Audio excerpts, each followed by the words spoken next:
Cologne-Bonn Airport, the leading political representatives of the Federal Republic of Germany, headed by President Heinrich Lübke and Chancellor Ludwig Erhard, await the arrival of a prominent visitor from Africa.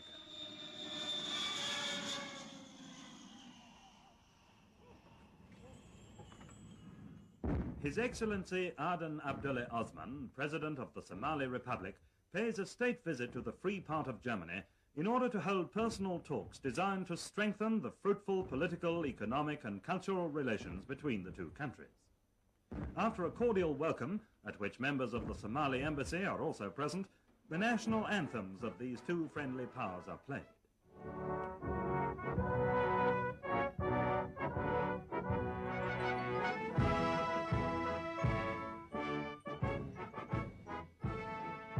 Together, the two heads of state inspect the Guard of Honor drawn up by the Bundeswehr, the first steps on the soil of a country which during the next 10 days, Aden Abdule Osman will come to know more closely, attentively followed by eager reporters and journalists representing the international press.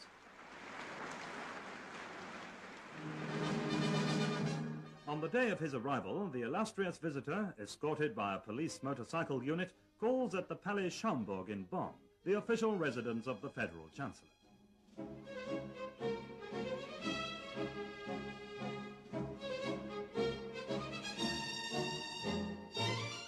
At this meeting, which is also attended by the General of the Somali Police Force, the principal subjects of discussion are the technical and economic problems facing this rising young country, which has only been independent for 5 years, and which is now able to bear the sole responsibility for its future. Chancellor Erhard and President Osman, as well as ministers of the two governments, confirmed their mutual interest in further intensifying the present good cooperation. The visit of the African head of state to the German federal president and Frau Wilhelmine Lübke is marked by a spirit of mutual esteem.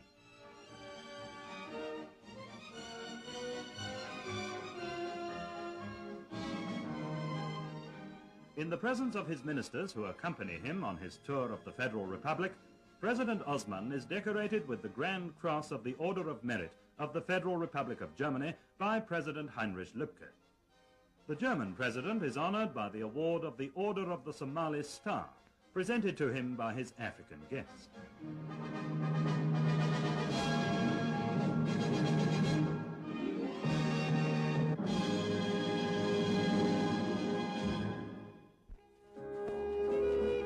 The history of German engineering and technology is closely linked with the name of Nikolaus August Otto. On the second day of his visit, the Somali president is shown round the Klöckner Humboldt Deutz works in Cologne, where 100 years ago the revolutionary development of the combustion engine first started. Here, the latest technical progress in the field of mechanical engineering is clearly visible, and its details are explained by the company's Director General, Dr. Jakob.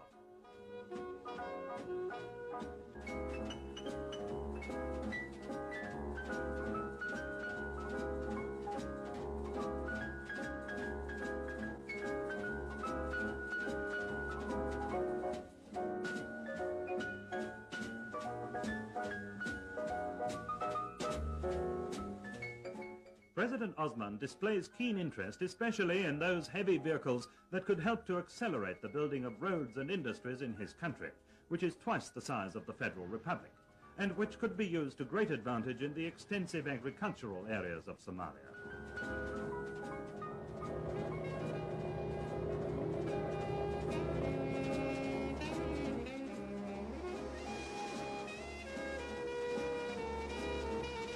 At the site of a great new bridge being built across Germany's largest river by leading Cologne industrial enterprises, the African visitors are able to study the plans as well as the rational road-building methods employed here. These are of vital importance in order to keep the ever-increasing traffic in the Federal Republic on the move.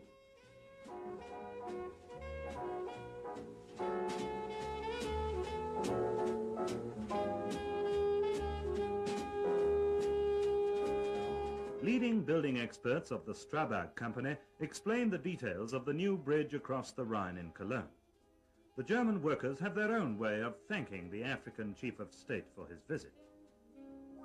The next day, The destination of the special train placed at the disposal of the African visitors by the Federal Railways is Wolfsburg, a town that has become the symbol of the Federal Republic as the world's second largest producer of motor vehicles. The Volkswagen factory, with its 48,000 employees, awaits President Osman.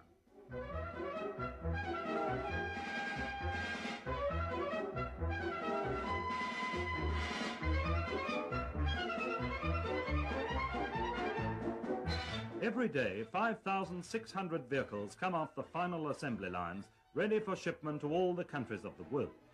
Their route to the principal German seaports is followed by the representatives of the Somali Republic to the ancient Hansa town of Bremen.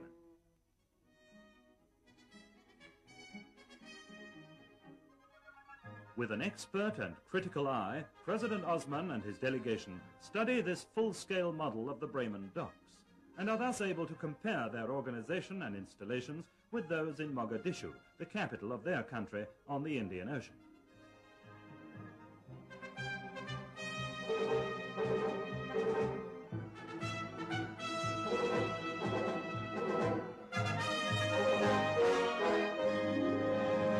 Bremen also becomes the scene of a cordial meeting with fellow countrymen from distant Africa.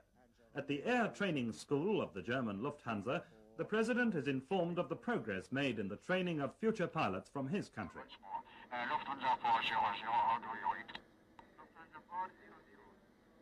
Roger, V-line 142 is clear. Time now 4-5. Over. Intensive study was required before the trainees became familiar with the laws of aerodynamics and navigation, and before they were able to complete without fault the severe exercises in the Link training plane. Then, with their German trainers at their side, they were able to demonstrate to the eminent African visitors takeoff and perfect low-flying exercises.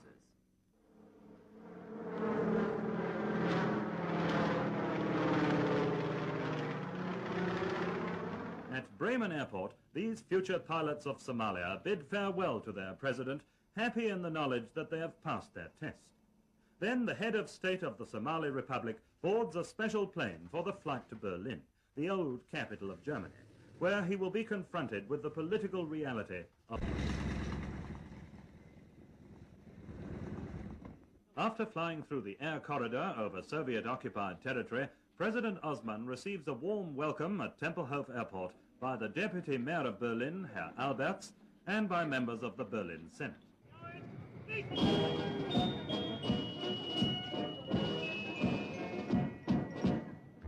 West Berlin receives the visitor from Africa with optimism and animation, with the pulsating traffic of a newly risen metropolis.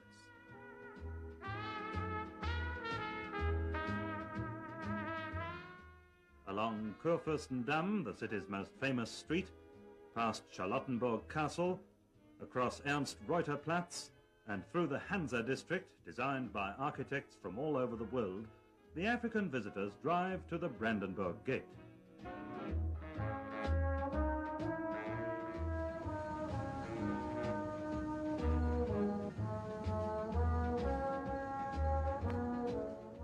This symbol of national consciousness today signifies the unnatural division of Germany.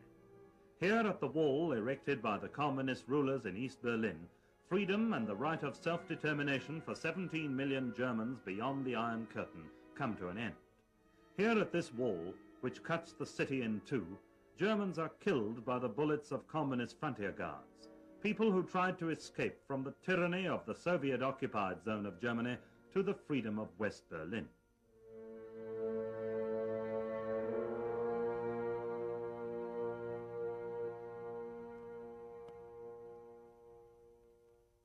In the variety of meetings and impressions, the visit to Garmisch-Partenkirchen will doubtless remain as a treasured memory, recalling the peaceful atmosphere of a small South German town, which is also a center of international tourism. It's situated in Bavaria, on the northern edge of the Alps, and nearly 600 miles from Berlin.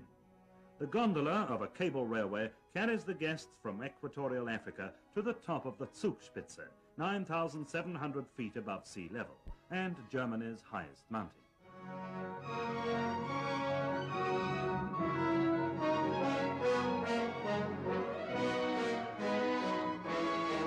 On this particular day, visibility is not very good. Just enough for a few snapshots by the reporters and the newsreel cameramen. The view across the vast panorama of the Alps is hindered by heavy snow, fog and low cloud.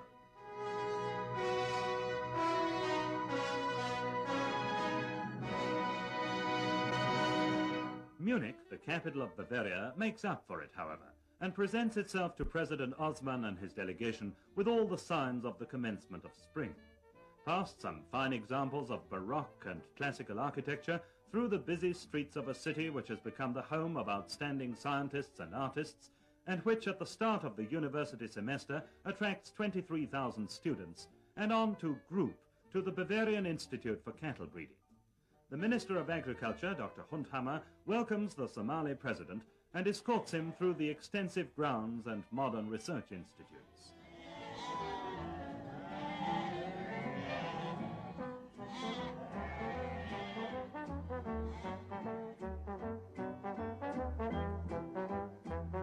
The richer for some useful information which the Somalian experts will doubtless be able to utilize for their agriculture and cattle breeding on the east coast of Africa, President Osman comes to the end of his tour of Germany. At Munich airport, the Speaker of the Bavarian Parliament, Ludwig Hanauer, and Bavaria's Minister of Agriculture, Dr. Hundhammer, bid farewell to the President of the Somali Republic. Then His Excellency boards a special plane of the German Lufthansa. As he leaves German soil, President Aden Abdule Osman is accompanied by the cordial wishes of the German people and their government for his personal well-being and a happy future for his country.